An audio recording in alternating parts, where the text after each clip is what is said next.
Buenos días. A mí me corresponde en esta jornada hablar quizá de lo más triste, que es la pérdida de la fe o la secularización en la sociedad española, haciendo pues, un breve resumen, porque esto daría para un seminario entero, ¿no? Evidentemente, un país como España, que lo que le ha caracterizado durante siglos es la defensa del catolicismo frente al Islam durante siglos, frente a la herejía durante siglos también, en su territorio, la nación española, o fuera, en los campos de batalla de toda Europa, ocurre que de golpe, porque la verdad es que fue un proceso que comenzó de una manera muy brusca. Aquí no hay una transformación paulatina casi, y ya en el siglo XIX hemos entrado en un periodo de lucha política que tiene un trasfondo religioso en España de forma muy clara, que va a durar hasta hoy, con un paréntesis, que fue el régimen de Franco. Ahí tenemos una de las causas principales de por qué hay que derribar la cruz. Lo reúne todo, ¿no? Porque es el símbolo del cristianismo, y esta es la más grande del mundo, me refiero al Valle de los Caídos, pero además conmemora una victoria contra el comunismo. Y ese frenazo a la revolución, en su etapa comunista, no la ha conseguido nadie. Aquí, concretamente en Occidente, desde luego, Franco. Y ahí tenemos un paréntesis en el cual se vuelve a algo muy parecido a lo que había sido lo que se llama antiguo régimen, lo anterior al régimen liberal, que es el que viene de la Revolución Francesa, sintetizándolo.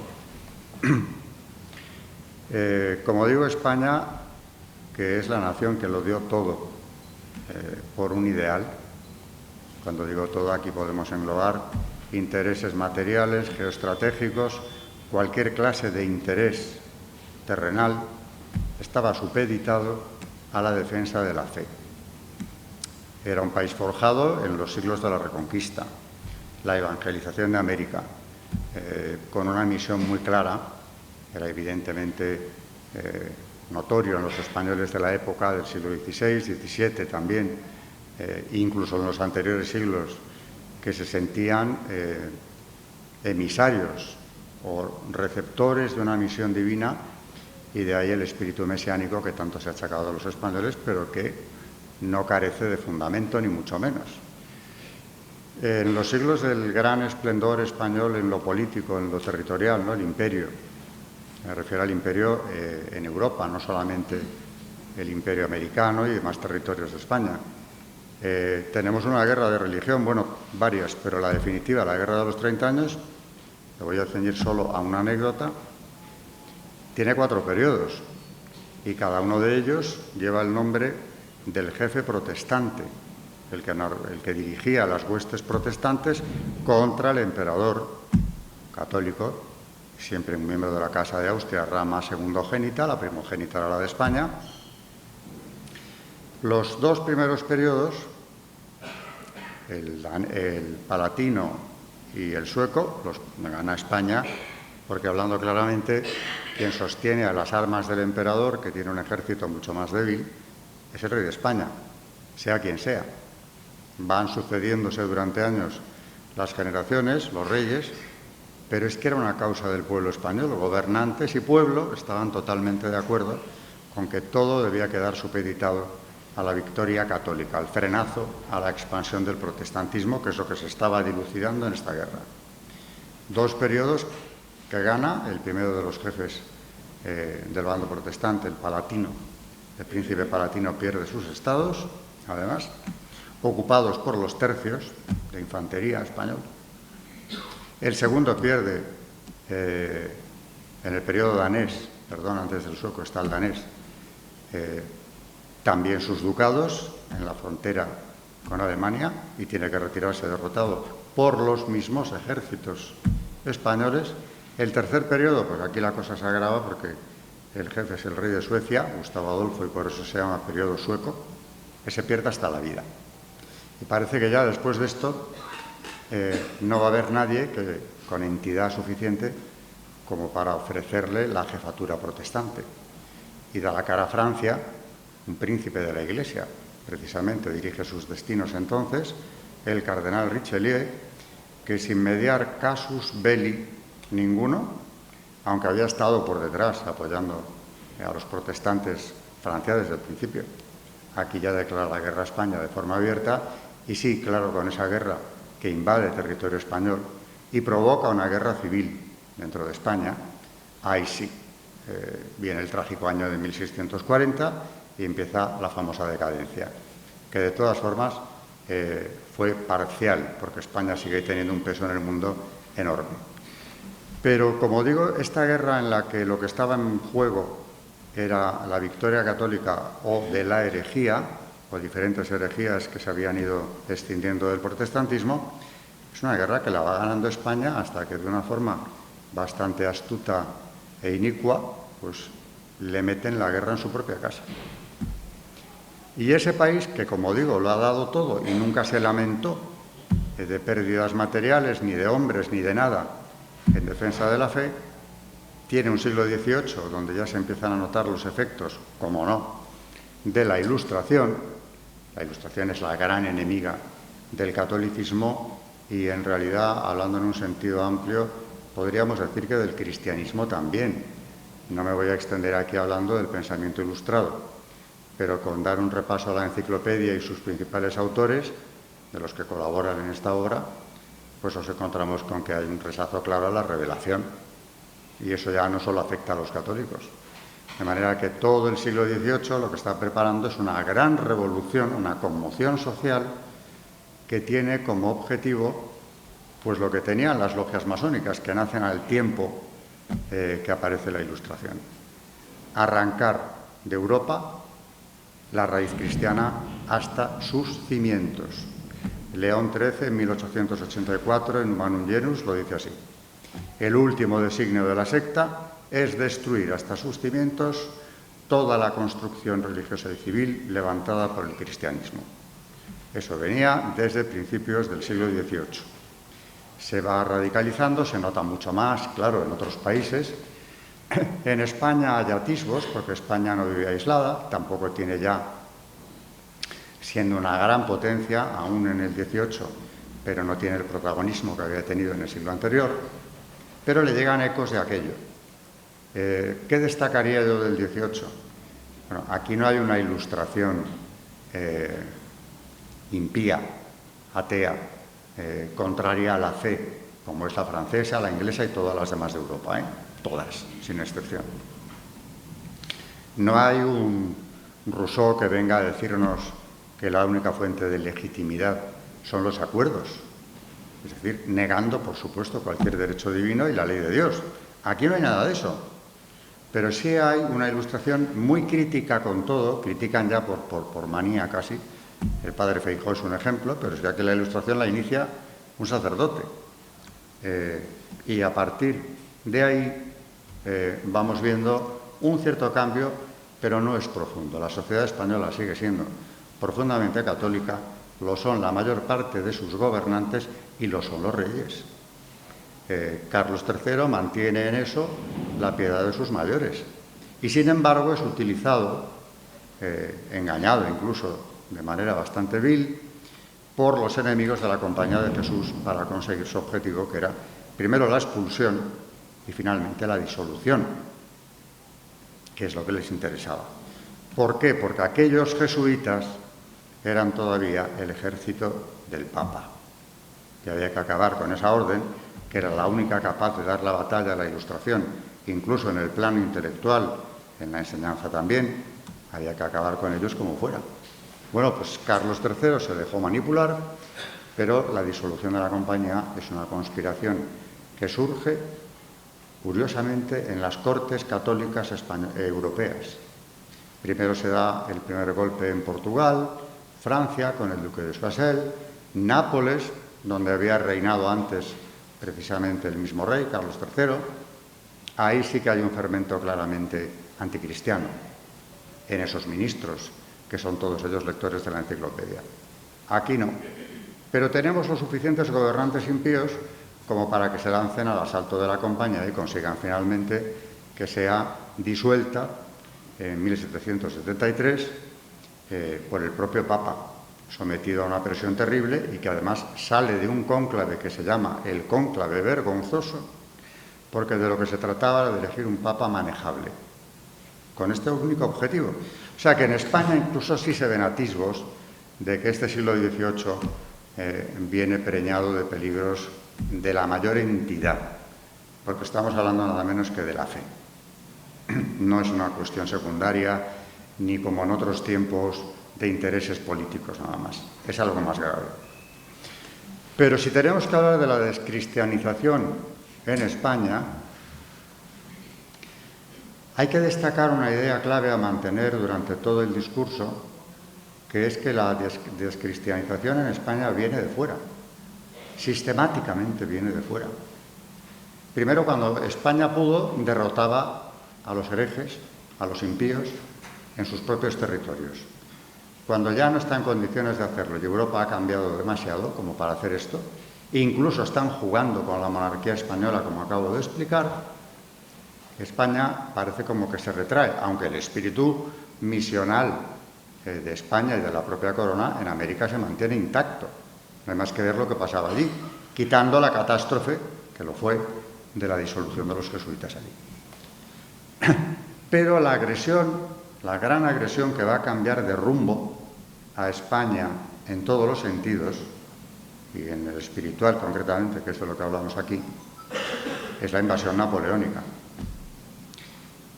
Con Napoleón, o con su hermano, que para el caso es lo mismo, hay varias novedades en España.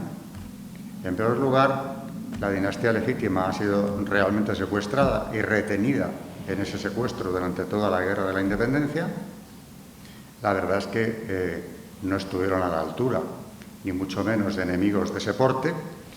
Y a partir de ahí Napoleón, como hará con otros países, grandes potencias europeas, donde pudo hacerlo lo hizo, pues sienta en el trono, en este caso de España, a uno de sus hermanos, José Bonaparte, del cual algún español ha llegado a escribir que ojalá hubiera arraigado esa dinastía en España, por lo que tenía de tolerante y liberal. Tolerante y liberal, el llamado Pepe Botella de los madrileños no tenía nada. Viene, eso sí, con una constitución debajo del brazo. Primer detalle a tener en cuenta. Se va a acabar, por lo menos la estabilidad, pero se va a acabar, de hecho ya, la monarquía del antiguo régimen de derecho divino. Pepe Botella viene con constitución que le ha redactado su hermano en Bayona. Una constitución engañosa porque es confesional, aunque ahí habría que matizar mucho las ventajas de la confesionalidad frente a lo que era el antiguo régimen, ninguna ventaja, por supuesto, pero al menos parecía tranquilizar al pueblo español. A España no se podía venir de otra manera, y menos siendo un hijo de la Revolución como era la familia Bonaparte. Y sin embargo, este José I, como se le ha llamado, yo discuto incluso el numeral porque creo que rey legítimo no lo fue nunca y desde luego no controló España entera, tampoco nunca. Pero José I, aparte de la Constitución que impone, es que entra en la masonería a España. Aquí había habido algún conato anterior, en el siglo XVIII, por parte de un inglés, el duque de Wharton, que fracasa de establecer una primera logia y no pasa del intento. Entre otras cosas, estaba todavía el Tribunal del Santo Oficio, que hubiera hecho imposible que tal cosa se pudiera propagar, porque entraba en el campo de la fe, que era la jurisdicción del Santo Oficio. Pero cuando entra de verdad y se instala y no se va a ir nunca, bueno, nunca, volveríamos a hacer el paréntesis de Franco con los 40 años de Franco, y un tribunal de represión de la masonería, quitando esa excepción, ha funcionado siempre y sigue haciéndolo. Ahora está muy activa, por cierto. José Bonaparte establece en Madrid, bueno, en España, una masonería que podríamos llamarle de Estado, porque el gran maestre del Gran Oriente español es el propio rey, José. Y a partir de ahí se funda en Madrid una serie de logias, las primeras, que todas tienen alguna referencia a Bonaparte. Estrella de Napoleón se llama una de ellas, Beneficencia de Josefina se llama otra de las logias, porque queda claro que quien preside todo esto es el propio rey. Ya la masonería no se va a ir nunca, pero es que aparte de eso, durante el mandato de José I, que, como él mismo dice a su hermano, solo controlo el territorio que piso, porque la guerra de España es una gesta en la que no podemos entrar ahora, pero se estaba luchando también no solo por la independencia de España, que por supuesto los españoles lo tuvieron clarísimo y prefirieron dar la vida en tantísimos casos, o asedios inconcebibles en otro lugar que no fuera España. Prefirieron eso a claudicar. Y no era solo entregar su patria, su territorio, era entregar el antiguo régimen. Y ya sabían ellos por experiencia lo que la revolución había hecho en Francia con él. Había miles de sacerdotes que acaban exiliados aquí huyendo de la Revolución Francesa. Tenemos una guerra del Rosellón donde ya se vio lo que pasaba. Tenemos una invasión francesa que nos llega hasta Bilbao, arrasando conventos y deteniendo sacerdotes. Todo esto antes de Napoleón. Así que ya sabían lo que podía ocurrir y lo que de hecho ocurrió. Estaban defendiendo el antiguo régimen, la monarquía legítima y, por supuesto, el altar, el trono y el altar. ¿Qué ocurre con José Bonaparte? Es curioso que nadie lo publique o muy poca gente se haya hecho eco de las medidas que toma contra la Iglesia. Por una parte, en 1809 decreta que quedan prohibidas las ordenaciones sacerdotales. Pocas persecuciones han llegado tan lejos en un país católico. Eso el que venía con una constitución confesional. No se ordenan sacerdotes. No hace falta. Hay muchos ya. Así que, hasta nueva orden, cuando el rey usurpador lo decida, si lo hace, no habrá ordenaciones. Y por otro lado, disuelve, se expropia de los conventos y exclaustra a todas las órdenes religiosas de varones.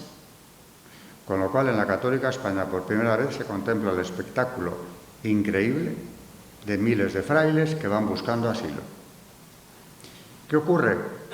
Que, bueno, esto no hace más que elevar el ánimo guerrero de los españoles que combaten prácticamente como un solo hombre, porque los afrancesados evidentemente son una minoría y se mueven por intereses, están en el entorno de Bonaparte, aumenta el ánimo guerrero de ellos. Y sin embargo no saben que en Cádiz, esa isla de libertad o de soberanía que queda en España, aunque hubo otros territorios que Francia no controló nunca, bueno, Bonaparte, en el norte de España, concretamente el Valle de Líbana, no lo pudo controlar jamás. Allí llegó a fundarse una academia de caballería española, y no pudieron con ella. Pero volviendo a Cádiz, allí se estaba gestando una revolución política para redactar una constitución, y esta es la palabra clave del régimen liberal, porque es la que también acaba con el antiguo régimen. Un rey constitucional estará sometido siempre, naturalmente, al partido que gobierne y no tiene mucho más que hacer. Y la Constitución de Cádiz, de 1812, sinceramente, está calcada en muchos aspectos de la francesa de 1791, que mantenía la corona.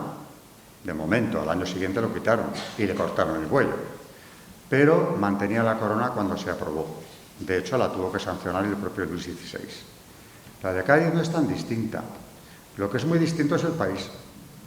Y claro, los representantes del pueblo español, que además ahí habría que entrar a diferenciar quiénes habían llegado legítimamente y quiénes habían llegado de aquella manera por azares de la guerra, aunque lo ocultasen, como dice Menéndez Pelayo, cuando votan resoluciones a favor de la Iglesia, porque hacen lo mismo que la Asamblea Nacional Francesa, una constitución, pero mientras tanto un cúmulo de decretos que son el corpus revolucionario en Francia y también aquí. Y bueno, en principio proclaman que la única religión verdadera es la católica y gozará de toda la protección, naturalmente, porque no podía ser de otra manera. Parece que todos ellos están muy de acuerdo y son muy católicos. Como dice Menéndez Pelayo, otra cosa tenían en el corazón. Muchos de ellos, que no todos. Pero claro, van tomando medidas. Lo primero ya es un cambio radical el hecho de que pasemos por el acuerdo de estos señores, que además no están representando a la nación, aunque teóricamente sí, y jurídicamente se puede pensar que también. Eso no es lo que está defendiendo una nación que está levantada en armas, intentando echar al invasor y restaurar lo que había antes. Pero tampoco está muy informada esa población de lo que ocurre en Cádiz, o lo está a medias. Había habido ya un atisbo de desamortización, palabra mágica del liberalismo. Es decir, expropiar los bienes de la Iglesia siempre con algún pretexto, como se había hecho en Francia, en la Revolución. Siempre el modelo es ese, la Revolución Francesa. Ya había habido un atisbo de esto con Godoy. Manuel Godoy es el primer gobernante español que toma la decisión de expropiar una séptima parte de los bienes de la Iglesia por necesidades de las guerras de España, concretamente en contra de Inglaterra. La independencia americana nos debe más a nosotros, por supuesto, que a Francia. La participación española fue decisiva, también allí tenía bastante que recuperar España, me refiero a los Estados Unidos. Bueno, pues con el pretexto que fuera, se acuerda, el propio Papa concede la autorización de desamortizar, esto queda interrumpido en el momento en el que llega al trono Fernando VII, es decir, antes de la Guerra de la Independencia, porque hay un primer reinado de Fernando VII tras el motín de Aranjuez, que dura unas semanas, pero una de las primeras medidas que tomó es cortar la desamortización que había impuesto Godoy muy poco antes, así que no hubo en la práctica. Pero en Cádiz, sin embargo, retoman la idea. Es decir, la impronta revolucionaria liberal francesa que tiene la Constitución de Cádiz, la PEPA famosa, es evidente. Hay masones en las Cortes de Cádiz, por supuesto declarados ninguno, porque aquí de momento no solo está prohibida, sino que curiosamente uno de los decretos de las Cortes de Cádiz es volver a prohibirla, confirmando lo que habían dicho los papas ya múltiples veces y los reyes de España también. Carlos III la prohíbe por decreto y su padre ya lo había hecho antes. Así que curiosamente estas Cortes liberales también oficialmente decretan la ilegalización. Hay una lucha interna y yo diría que ya en las Cortes de Cádiz se puede atisbar con toda claridad las dos Españas.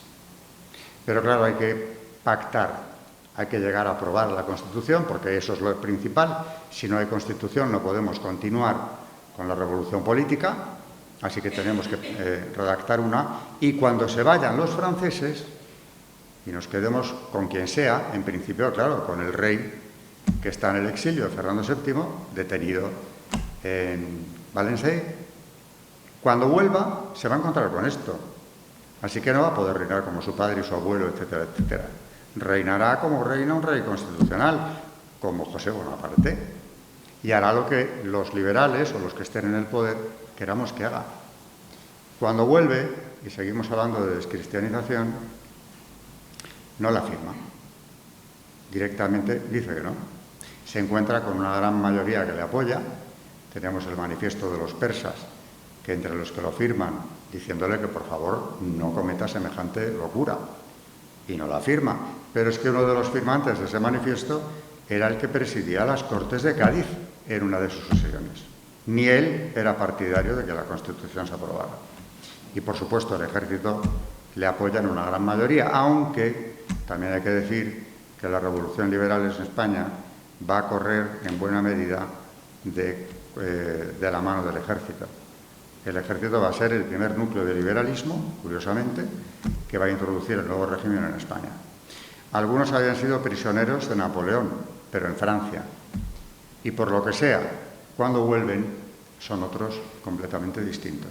Algunos ya se han iniciado en logias, allí, durante su exilio o su prisión francesa. Bueno, Fernando VII se enfrenta con una media de intento de golpe de Estado al año durante sus primeros años de reinado, en lo que se conoce como el sexenio, una conspiración anual, un pronunciamiento militar que falla, pero siempre hay un militar al frente para intentar imponerle la Constitución del 12, siempre es el mismo objetivo, van fallando todos, pero al final hay uno que triunfa. Y de ese sí, ahí me voy a detener un poco más, porque ¿cuánto queda de exposición? 10 minutos. Pues nada. ¿Cómo triunfa ya el régimen liberal? Queda mucho por explicar, pero bueno, con lo que vamos a ver creo que es un apunte suficiente. En 1820, bueno, en el 19 para ser exactos, España, que se ha quedado sola en Europa, a pesar de ser ella quien había derrotado a Napoleón en el Congreso de Viena, se la ignoró por imposición de Inglaterra.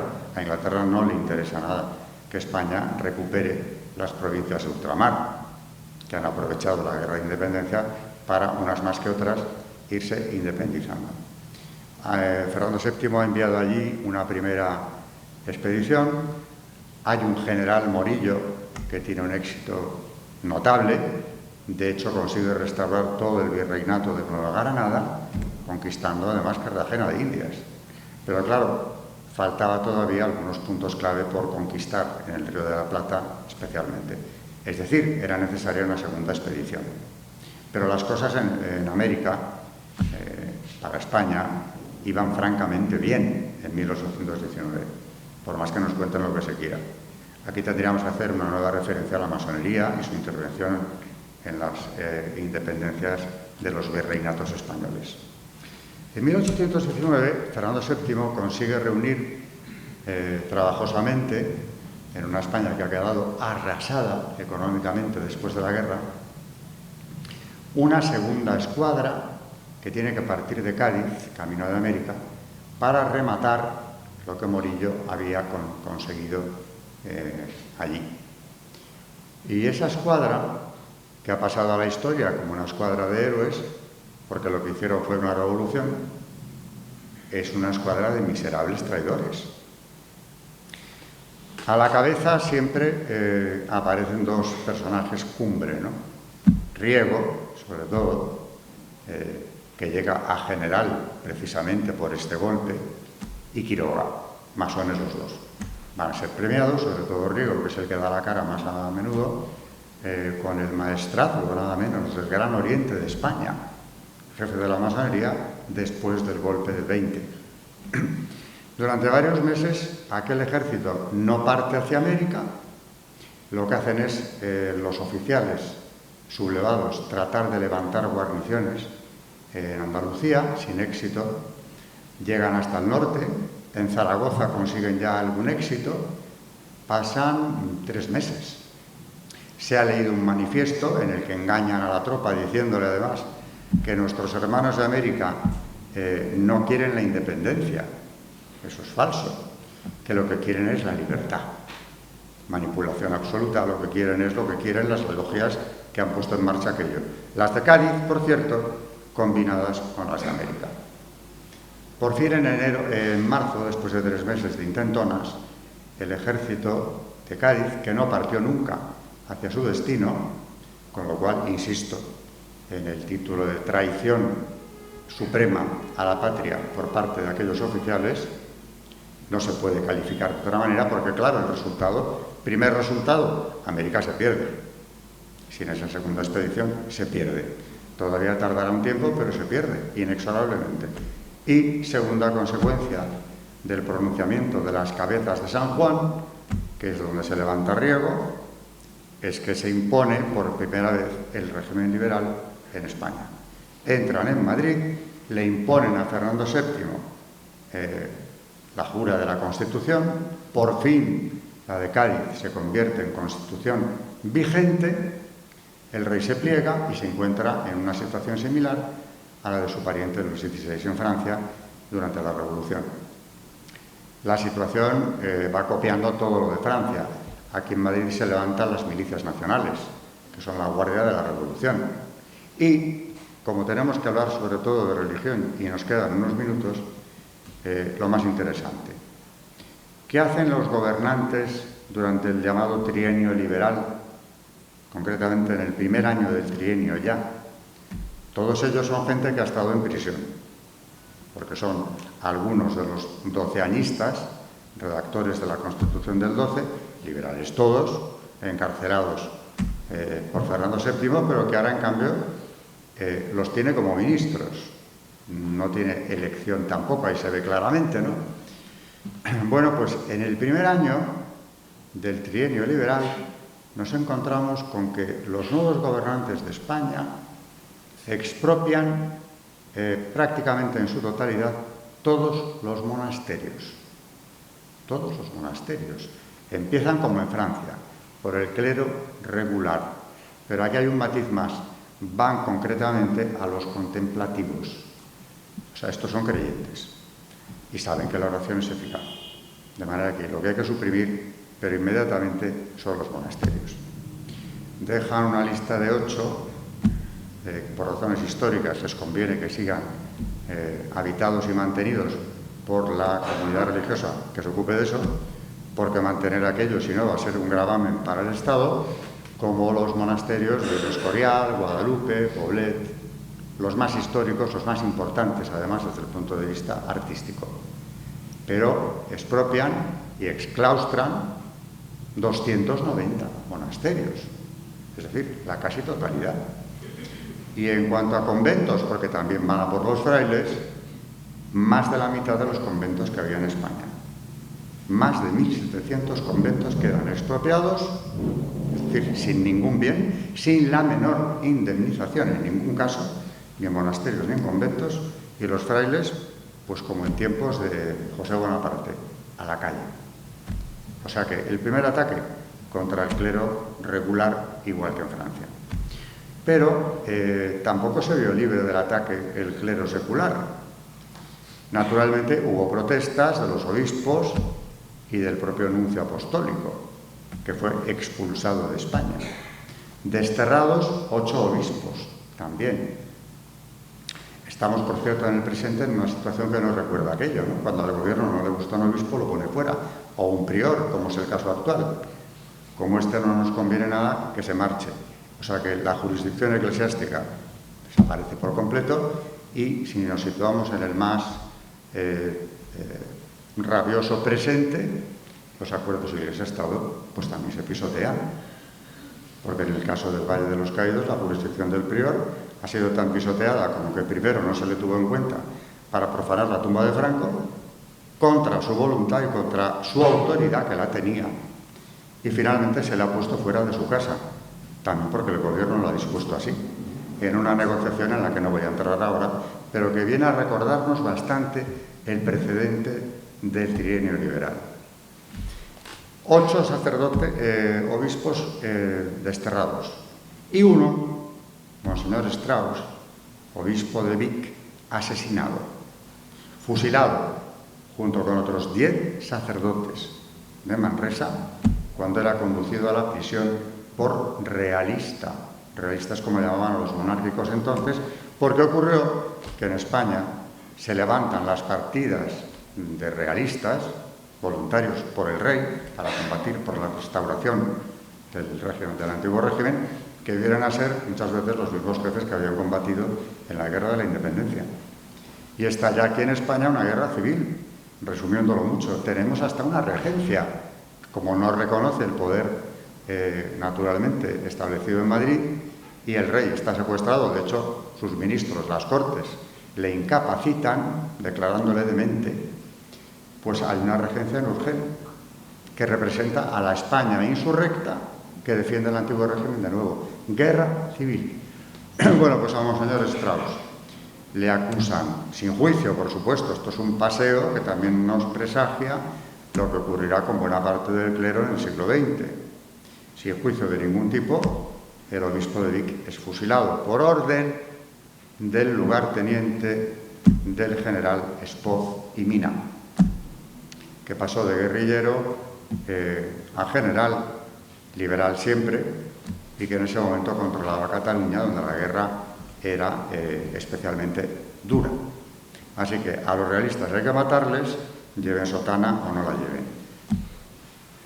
Tenemos ya una primera matanza de curas, obispo incluido, que presagia las que vendrán en el siglo XX e incluso en el XIX, porque ya en 1834 viene aquí en Madrid la matanza de frailes de julio de ese año. Finalmente el trienio no consigue establecerse, dura lo que duró, 3 años, porque interviene o funciona el sistema de la Restauración. La Europa posterior a Napoleón intenta volver al antiguo régimen. Es lo que se llama el sistema Metternich. Y una intervención extranjera estaba legitimada por los pactos del Congreso de Viena. Una revolución en Europa, que era la idea, es una revolución europea, porque antes o después llegará al resto del continente. Y de hecho así fue, porque la nuestra, la del 12, después del golpe de Riego, ya se había impuesto mediante otra revolución en Nápoles y en Lisboa. Así que se cumplía el aforismo. Entran los 100.000 hijos de San Luis, que no eran 100.000, pero sí 70.000. Y llegan a la cifra de 100.000 porque se les van uniendo voluntarios españoles realistas. Se ha invertido la situación. Los liberales pensaban que cuando los españoles vieran entrar una tropa francesa se levantarían en armas acordándose de la invasión napoleónica. Pero no, el pueblo español no era tan obtuso. Estos franceses de ahora, que por algo se llaman los hijos de San Luis, para recordar al antepasado común de las dos coronas, vienen precisamente a restaurar lo que los otros han destruido o quieren destruir, y se van con ellos. Muchos de estos voluntarios realistas que colaboran con los 100.000 hijos de San Luis serán luego los jefes del carlismo, en más de un caso. Zumalacárregui es un ejemplo. Bueno, los 100.000 hijos en cuestión llegan hasta Cádiz, a donde habían llevado al rey ya preso, como un auténtico pelele, lo liberan, se suprime la Constitución inmediatamente, Fernando VII vuelve a por sus fueros, nunca va a ser el mismo, después de la experiencia del trienio, tiene ya ciertas componendas con el sector moderado de los liberales, y aquí entraríamos ya en el decenio, que en cambio los liberales llaman la década ominosa, por toda la persecución que se mantuvo aún, a pesar de todo, contra los liberales. Pero ya se van definiendo dos partidos en la corte. El partido que se llamaba apostólico, que era el que rodeaba al infante don Carlos, hermano del rey, que estaba en contra de los propios gobiernos de Fernando VII, que seguían siendo absolutistas y seguían presidiendo una monarquía absoluta, pero ya tenían un talante diferente. Con esto queda planteada la cuestión de que a partir de entonces vamos a tener dos Españas, y la liberal, se ponga el apellido que se ponga, va a ser anticlerical por definición. Incluso ya en el siglo XX, cuando se produce la consagración de España al Sagrado Corazón de Jesús, la primera no es la del Cerro de los Ángeles del año 19, en 1911, es decir, 8 años antes, el mismo Alfonso XIII había consagrado 2 veces el reino al Sagrado Corazón. Primero en el Palacio Real, posteriormente en la Almudena, la cripta, que es lo único que había terminado, y por eso sigue siendo Templo Nacional del Sagrado Corazón, una semana después de la consagración celebrada en el Palacio Real, con motivo de la clausura del Congreso Eucarístico de ese año. Pues bien, para hacer esto tuvo que enfrentarse con su propio gobierno, José Canalejas. José Canalejas es liberal y no quiere de ninguna manera que el rey se vincule ni con el Congreso Eucarístico, ni muchísimo menos con una consagración al Sagrado Corazón de Jesús. Aquí el rey actuó por sorpresa, estaba en la granja a donde su gobierno le había convencido para que se marchara y no participara en los fastos del Congreso. Se presenta a Madrid y dispone que la clausura se celebre en Palacio, y ahí viene la primera consagración. Y sin embargo, con gran disgusto de Canalejas, que eso sí, iba en la procesión solemne que clausuraba el Congreso, porque representaba al gobierno de España y era imposible que no fuera, es quien defiende la ley del candado, para impedir que nuevas congregaciones religiosas, en este caso, huyendo de la revolución, no, pero sí de la persecución masónica de la Tercera República Francesa, que expulsaba órdenes religiosas de una manera masiva, y también de la Revolución Portuguesa, que acaba de triunfar, puedan instalarse en España. Por eso se llama ley del candado. Es decir, que ese anticlericalismo liberal, más moderado o menos moderado, evidentemente Canalejas no es como los que propiciaban las matanzas de frailes. Martínez de la Rosa declaró poco antes de morir que aquello se había preparado en las logias, y era el jefe de gobierno. Pues si usted sabía que se preparaba algo como aquello, alguna culpa tiene, aunque no lo preparase él personalmente. Pero si está avisando de que va a ocurrir, y sí que se lo dice al capitán general de Madrid, es porque algo sabe. O sea que, sea cual sea la intensidad, del Partido Liberal van a ir surgiendo varios, el demócrata y de ese luego el republicano, pero todos vienen de un tronco común, anticlericalismo siempre. Y así, durante todo el 19, a eso habría que unirle también la entrada de la Internacional, que llega con mucha fuerza, sobre todo en su versión anarquista. Tenemos la descristianización masiva del pueblo español. Y aún así resistió enormemente, como se vio en el gran holocausto católico de la Guerra Civil. Pero esto no se consiguió ni en un año ni en 20. Es todo un siglo. Hoy hemos recorrido en este rato desde José Bonaparte, iniciándose el 19, hasta que concluye el 19, y luego todo lo que viene del siglo XX hasta el alzamiento nacional, de descristianización sistemática en la medida de lo posible, porque España resistía todavía con más fuerza que otros países. Pero aquí no hemos llegado por casualidad y estamos volviendo a vivir una persecución religiosa encubierta, más o menos, pero es lo que es, que tiene como epicentro clarísimo hoy en día, y vuelvo a citarlo, el Valle de los Caídos. Y no solo es porque sea el monumento que Franco levantó, es por todo lo que simboliza.